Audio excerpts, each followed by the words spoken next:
President Laughlin has been at St. Louis University High School for nearly 11 years. Under his leadership, this school has tripled its financial aid assistance and paid down its debt responsibly, taking on no new debt. The National Catholic Education Association recently honored President Laughlin for his outstanding efforts, contributions, and achievements on behalf of Catholic school education. He will be presented the Lead, Learn, Proclaim Award at a special ceremony in San Diego on March 29th. He will now give us an update and take your questions about Go Forth.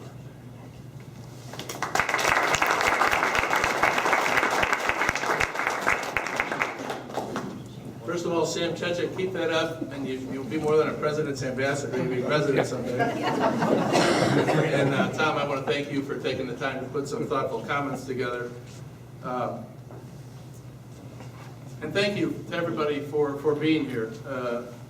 I think there was a requirement to mention this recognition I'm getting, and I've said to many people, if you look at the bullet points of that recognition, you would know if you were here every day the many people who actually do that work. I just get to go claim credit for it, so that's a good thing.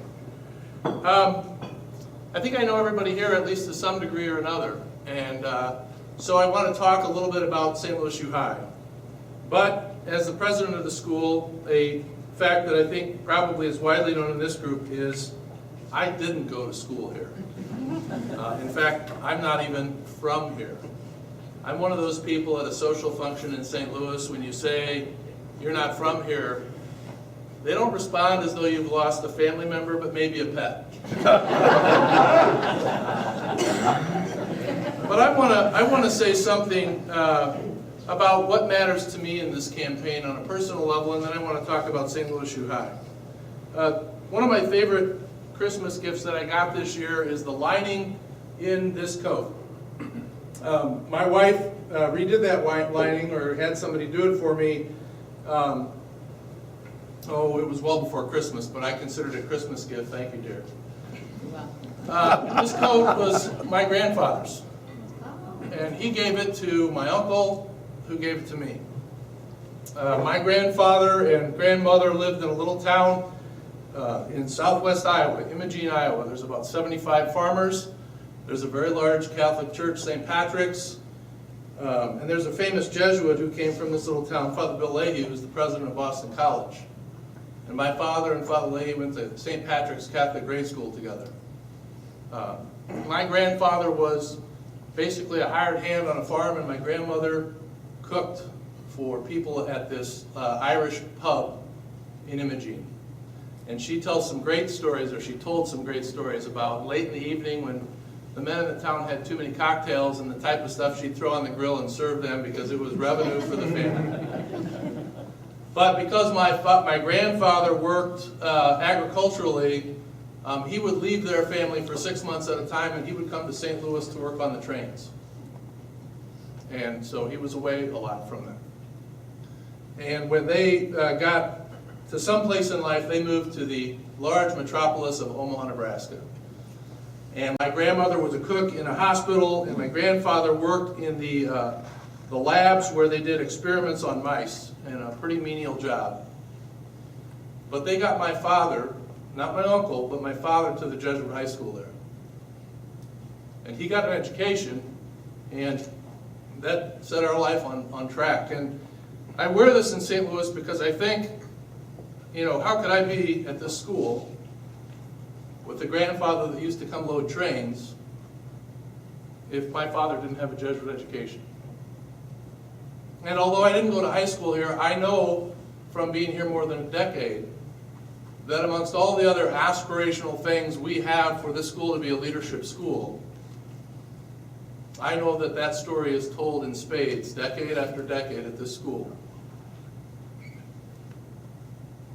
At some level, as Tom Barra so well said, we're all here for a lot of these different reasons.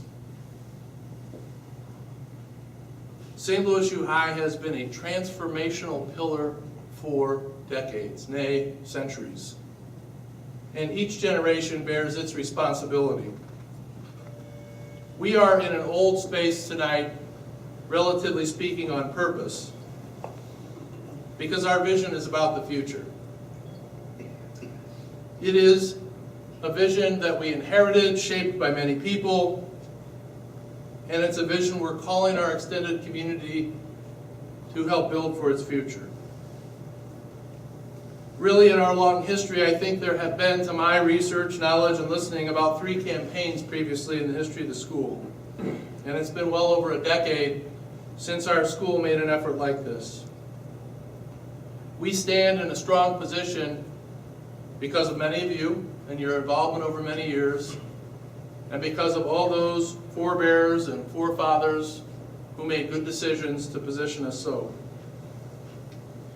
And the questions of care for the future of the school in this Go Forth campaign are the same types of questions that our predecessors had. What ought we to do to ensure SLUH is an opportunity for students from all walks of life? It's a key aspect not just of this school, but of the mission of the Society of Jesus. What programming do we have that's going to give our students relevance, intelligence, faith, and ethics to lead, not just exist in tomorrow's world?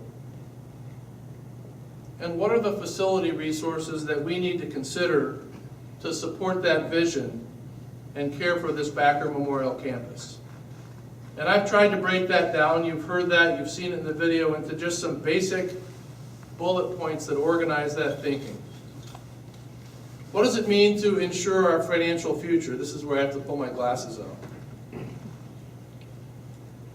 Well, there's several things we want to do in this campaign.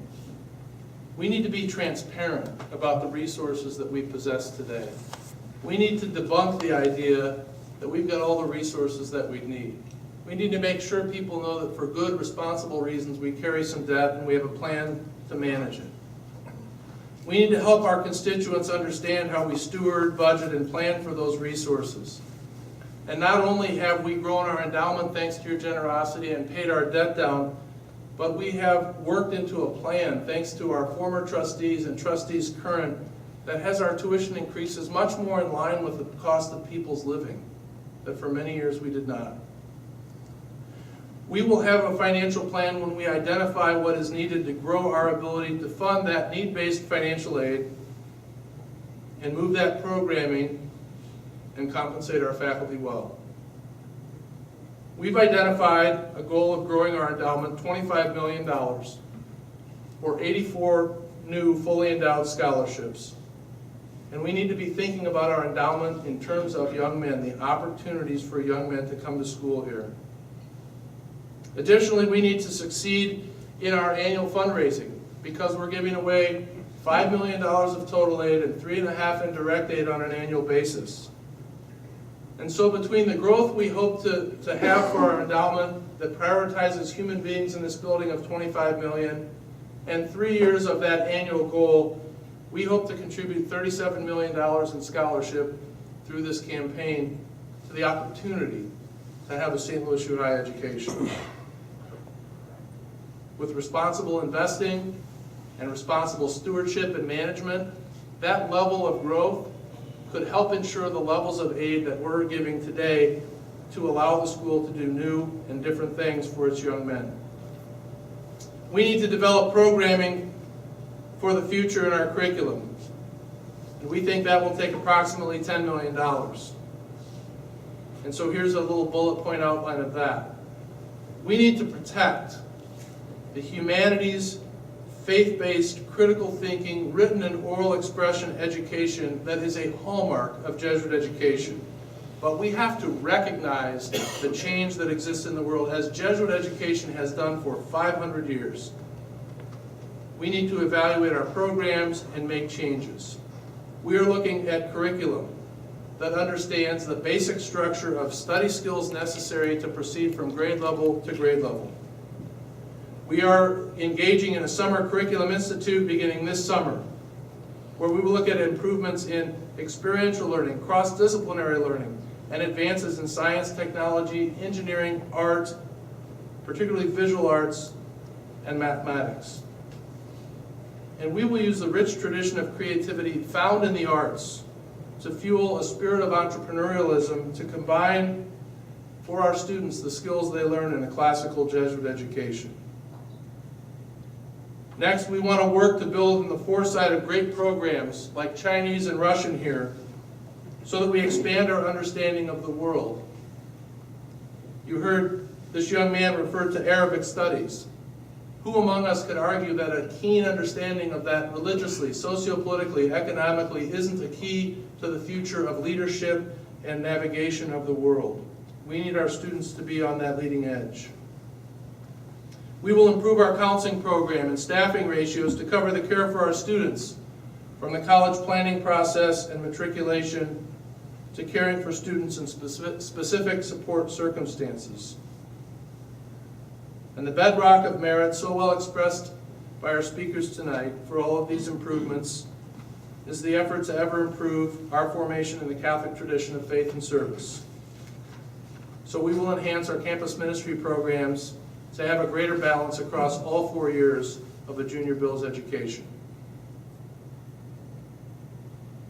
The next bullet point, the third piece, is that resources.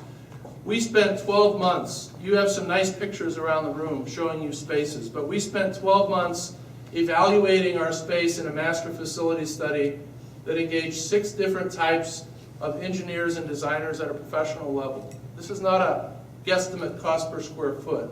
This is a hard-working plan that involved the full input of our faculty, our staff, our facilities, so that we could take these concepts and look at what we need to do. And our process led us to realize that the greatest bang for our buck, that's a technical term in a campaign speech, is to focus on the now 92-year-old Backer building. Mr. Santel, we turned a year since we made that video. And we've assessed a logical progression, if you will, of how we can improve that building for learning and stabilize it for the next generations. Mrs. Mary Russo, our science department chair, is here tonight, and she's available to show you some of those spaces, but I want to share with you just an insight to what she might show you. You know, I had a meeting with Mary on September 30th, and I've been taking notes and meeting with faculty, and these are things that are insightful to me, because I can stand up and champion the school all I want, but she's the one in the classroom with students, putting lesson plans together and curricula and preparing her department and teachers for tests and working with students on a daily basis. These are just a few highlights.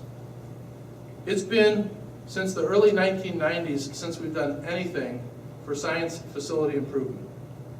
We have no meeting spaces, they don't exist. The presentation setup is limited. When we started chemistry, we had 1 level of chemistry. Today we have 3. The science lab of yesterday that a teacher set up, you did in a period and wrote your conclusions according to the new science standards, is not to be set up for a week. But ladies and gentlemen, we have 3 levels of science and 1 chemistry lab. And so we have teachers doing circus tap dances around each other, still pulling off some of the best academic results around, but not with the best resources that they deserve. We have AP Physics taught in a biology lab classroom. We have another physics taught in a class that has no weight support on the floor, so there's no science equipment in the room, so the students do labs on the floors. We are great at rolling you out to the new fields and the new commons and the new spaces, but ladies and gentlemen, we are in the cafeteria built in 1923 for a reason. We have a need to focus on the academic infrastructure of the school to support the program of the next generations of students here. So I know there's more there from my notes with Mary, but you get the idea. So we have a list of things we want to improve, and we have a plan. And we know a dollar amount that as we work through this campaign and we work through the facility, we can improve the school for those things. And so in no prioritized order, we want to make a new counseling center. We want to have a new World Learning Center / library / tech space. We need a new visual arts center, the only academic area of our building that exists in a space not designed for its discipline, that also has the storage and professional level art show capabilities. We want to renovate the chapel and combine it with a campus ministry office for all that programming, and update our labs, our science labs, project rooms, our offices. We need to develop classrooms that have multidisciplinary, technologically savvy spaces, a multimedia lab, a robotics center, as well as a music rehearsal lab. And we think to do that it will take about $20 million. And that's where you get roughly the $70 million working goal of this campaign. To be successful means to position the school with great strength for the beginning of its third century, at a time when there are threats to private and Catholic education. And let's be clear that this isn't hubris. This is the idea of the Madras. This school serves the community. This school serves the world. And we need to be positioned to serve as well as we possibly can in a world that desperately needs our young men. To be successful, it will take time and effort. I am grateful to donors and volunteers who have currently engaged our school in this effort. And there are many of you who have made that commitment. I'm very well aware there's others of you who haven't, and we're not, we're hoping to visit with you, sure. But you also know a lot of people that may be able to help the school, and that matters in this effort. Tom Santel mentioned, and Tom Barrow reiterated, that we're about 25% of our way. That through all those resources, about $18 million has been committed, and I'm very pleased today to say that this afternoon I have another $500,000 commitment toward that goal. Committed to improve us in service as we move forward.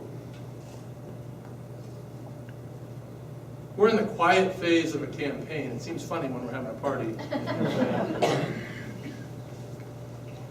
But to be successful is going to require the efforts of many, many people in our extended community who have worked hard to create a plan, who have surrounded themselves for a long time, and who have the ability to help us achieve this goal over the next coming months, weeks, years. I'm grateful that you've come to celebrate and to listen tonight, but as you consider perhaps a future campaign gift or a person who may be able to help us, I just can't emphasize enough that a lot of work has been done to plan this, that a lot of vision is put into it, but it will take our entire community to understand and get behind this. It's not going to be about 1, 2, 5 individuals. You saw in your invitation a steering committee of 27 that includes people from all across the country, something we intend to grow. And so, not only with your own consideration for what you can do, but for who loves this place, who sees it as important, who understands the service and the opportunity it is to the community. That's what we ask of your support for Go Forth. So thank you for being here. I want to pause and ask if there are any questions. Obviously, I'm not going anywhere. I'm happy to answer individually, but if